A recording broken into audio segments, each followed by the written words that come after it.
That is the Gene Autry Plaza. And I'm in Palm Springs, of course, but I wanted to show you that. I live in Palm Springs, or close to Palm Springs, very close to Palm Springs. Sorry, that's my mom. And the funny thing, Palm Springs has been around for a while. Springs, there's Desert Hot Springs and there's Palm Springs, and it was famous for their springs, their spring water, their, spa, spring water kind of thing. And what put Palm Springs really on the map for the world is the celebrity aspect of it. Sinatra, of course. If Sinatra really was any place, every place they say, it's like Marilyn's ghost, or Marilyn honeymooned here. This is where Marilyn Monroe and JFK, da.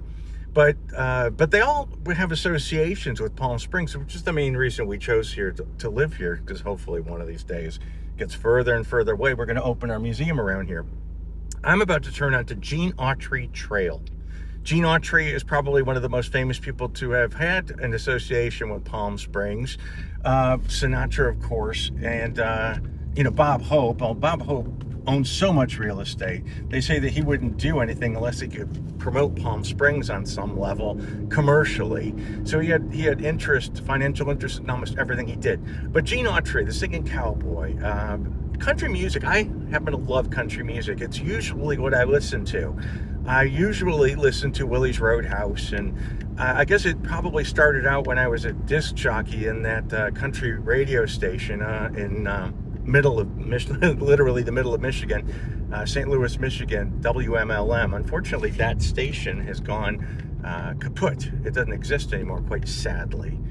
But that's how I think I got into country. And I wasn't really into it before, but I got turned on to a very specific period of time in country music. The Judds were big. A couple of hits by the Oak Ridge Boys and Exile and Mary Kay Place.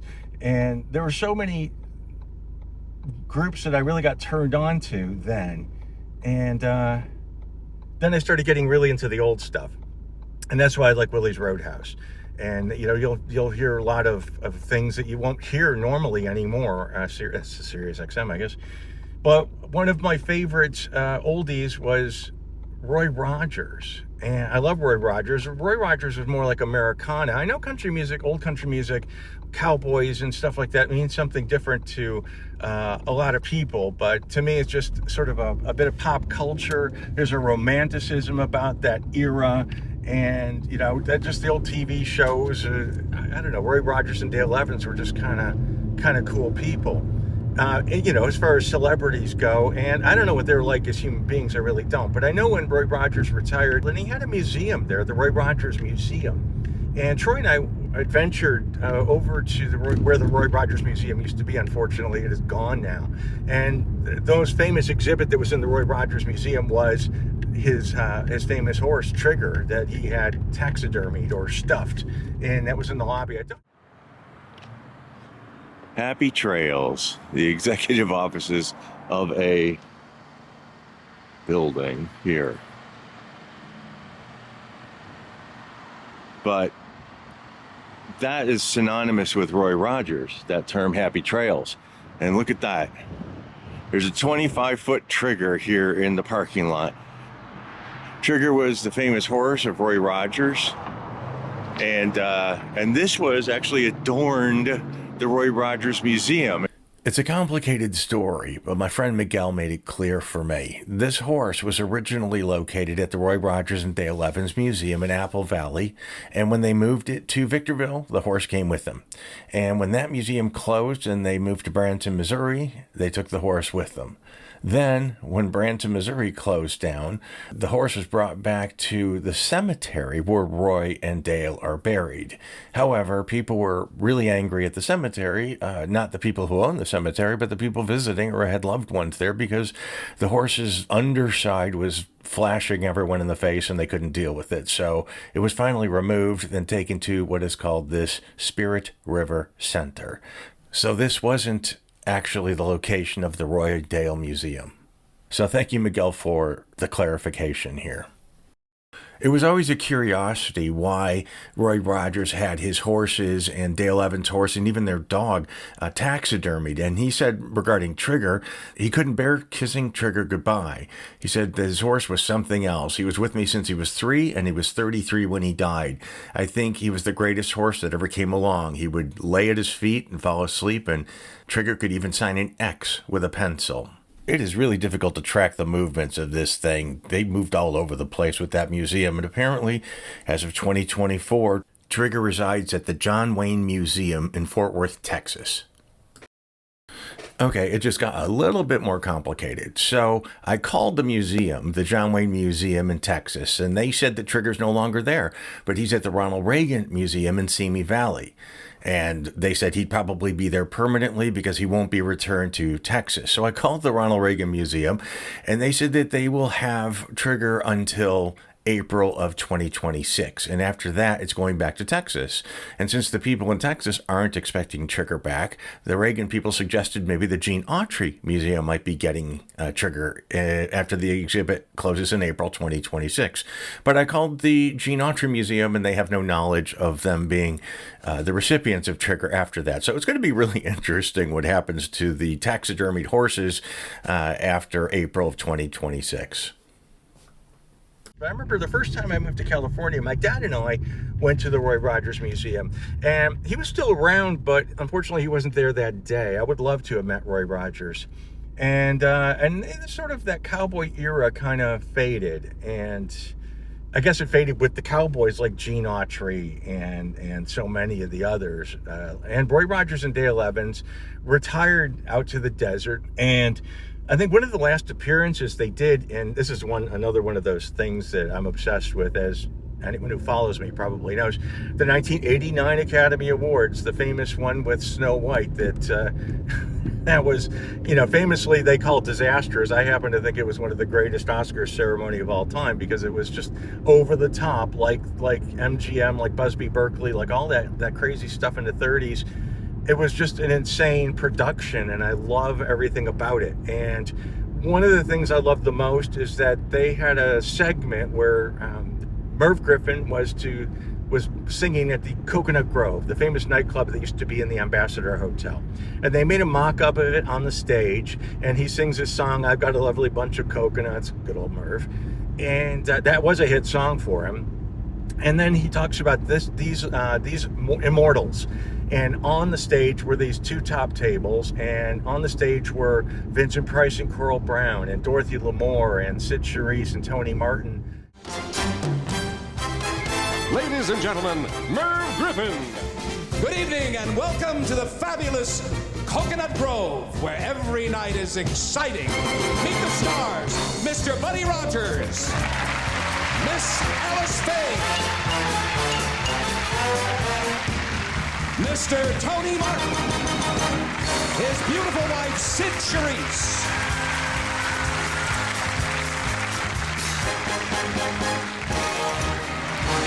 Two lovely eyes at me, they were beaming, they were scheming, and I was starstruck. Ladies and gentlemen, Miss Dorothy Lamour.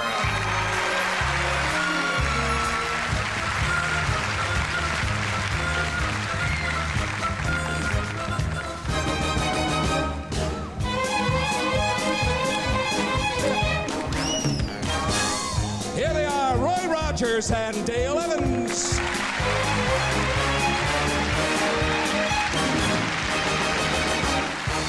You've opened heaven's portal here on earth for this poor mortal, Vincent Price and Coral Brown.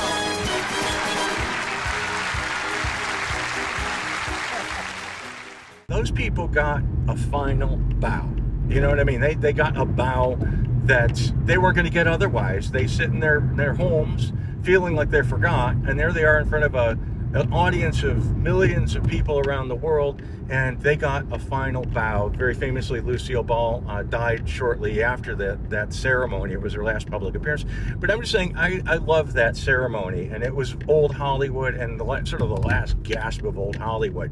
So back to the Roy Rogers and Dale Evans thing. I really liked them. They definitely encapsulated an era. I love the song "Happy Trails," "Until We Meet Again." And this video, I guess it's just, I wanted to show you where the Roy Rogers Museum was. Just talk a little bit about that cowboy era. Again, I know it means different things to different people. And I mean, I just like it. I like old country music. I like that style. We went to the Grand Ole Opry, not the Opry, but we went to the Ryman Theater where the Opry used to be in Nashville, and got to see Jeannie Seeley before she died, and the Osborne brothers who sang Rocky Top, another one of my favorite songs. And then we went to Dollywood, and I just love Dollywood. It's like the happiest place in the world. I love everything about that, most everything about it. It's a wonderful place. I love the music. Connie Smith, I think my favorite song is Connie Smith's Cincinnati, Ohio. In fact, I sent her a 45 several months ago. I hope it comes back. I sent it in care of the Grand Ole Opry, and I know she's played there several times since then. But I hope I get it back. Anyway, I wanted to show you where Roy Rogers and Dale Evans Museum used to be, just talk a little bit about it. And then I went to pay my respects at Roy and Dale's grave. After visiting Trigger the Horse, we are now heading to the final resting place of Roy Rogers and Dale Evans. So this road dead ends to the cemetery.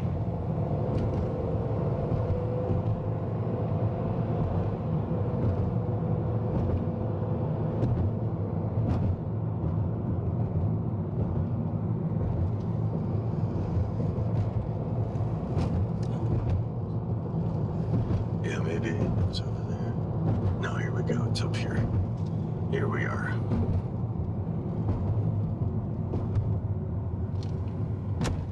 It should be fairly obvious, I think. Yeah. I'm glad I remembered to look at my collection, because I do have a couple of items regarding or related to Roy and Dale. This is an autograph I got, gosh, I don't even know when. I didn't get it in person. I know that I did purchase it, but it's autographed by Roy and Dale for the first day issue, probably an event at the museum that took place in 1985, February 25th. So that's the first day issue of this stamp. And these are memorial pamphlets that were given out at funerals. Now, this is not real. I mean, it's a real copy, we'll say. I know this wasn't there. I know this one was there. But this is when Dale died, February 7th, 2001. And it was held at the Sunset Hills Memorial Park. That's where she and Roy are buried. I have fought the good fight. I have finished the race. I have kept the faith. Henceforth, there's laid up for me the crown of righteousness, which the Lord, the righteous judge, will award me on that day. And not only to me, but also to all who have loved his appearing.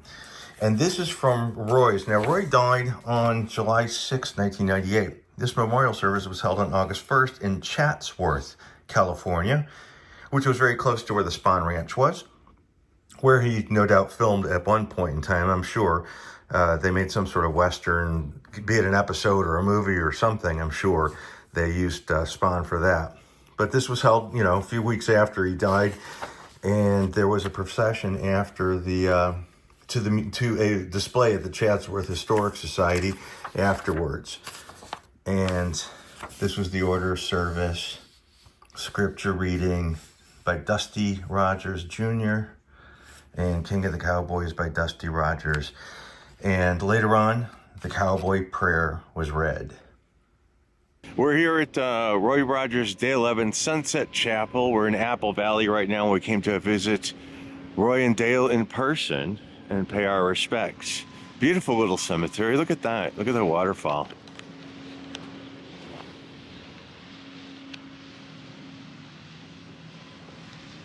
So we were given the instructions on how to find them. Under the olive tree.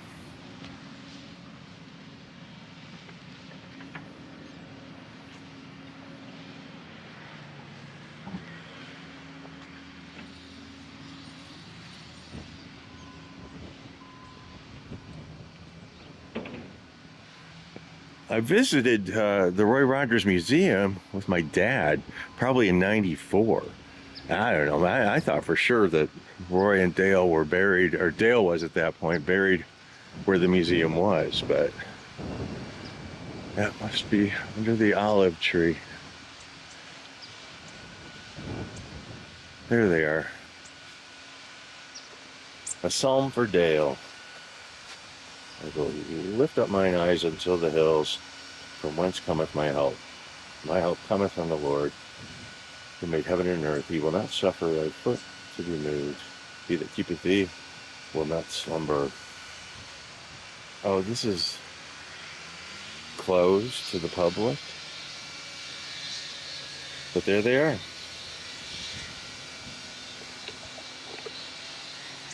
Francis Octavius Smith, Dale Evans Rogers, died in 2001. Well, I got that wrong, didn't I?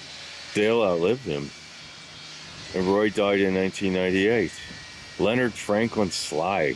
Boy, I didn't know that. I had no idea. The cowboy prayer was read. O Lord, I reckon I'm not much just by myself. I fail to do a lot of things I ought to do. But Lord, when the trails are steep and the pass is high, help me to ride it straight the whole way through. And when in the falling dusk I get the final call, I do not care how many flowers they send. Above all else, the happiest trail would be for you to say to me, let's ride, my friend.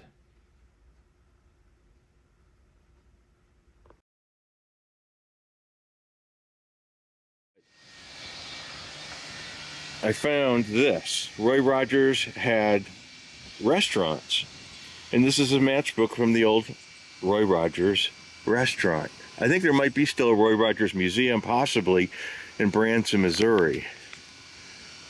Saddlebag service. All food and beverage items can be neatly packaged to take out. It's a division of the Big Boy Company. Elias Brothers, Big Boy. Troy always gets angry. No, it's Bob's. It's Bob's.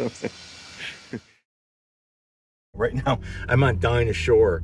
I'm on Dinosaur Drive, and I'll be near Gerald Ford, and I'll be near Dean Martin and Frank Sinatra. You know, Nancy Sinatra, I believe her address is on Frank Sinatra, which is kind of funny. And I'm just a stone's throw from Frank, and where he's buried in Busby Berkeley, and Bill Asher and Magda Gabor and Jolie Gabor and John Phillips and Gavin MacLeod and some of Rock Hudson. So all of, you know, I love this area. It's got a lot of history out here. Not as old as LA's history, but I love it out here. Anyway, Roy Rogers' life was not without scandal. He himself claimed to have had an affair with Marilyn Monroe, but so many people claimed that. It was like some kind of bizarre badge of honor. And Linda Lovelace, actually the porn star, claims that she had a fling with Roy Rogers and another woman. But probably most notoriously is his relationship with Spade Cooley, the singer, the band leader, the actor, the stuntman, who also was a convicted murderer. Roy Rogers took him under his wing in the early days and had him performing in Roy Rogers' band, and then hired him as a stand-in in television. And so he is quite influential in Spade Cooley's career. And apparently, according to Ella Mae Evans, who was Spade Cooley's wife, she had an affair with Roy Rogers, and this would have been 1952 or 53. Several years later, she asked Spade Cooley for a divorce. Now, he wasn't a saint himself with being faithful. He, in turn, filed for divorce, citing incompatibility and seeking custody of their kids. A couple of months later, he murdered her. I mean, not just murder her, but the daughter, 14 years old, watched as he really just, if you want to go into the details, do. Spade Cooley was a monster. The absolute torture that he put her through in front of the child, and it was just inconceivable that somebody has that in them. And Spade Cooley died in 1968 at the Cowboy Walk of Fame in Newhall, California. Just happened to spot Dale Evans.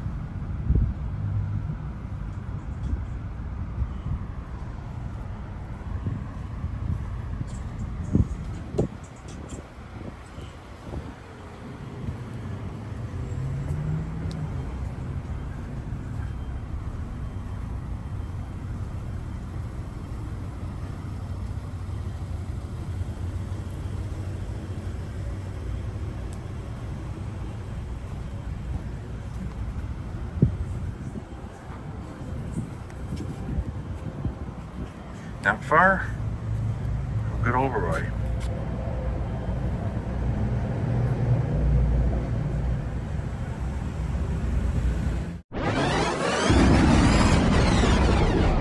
You heard me.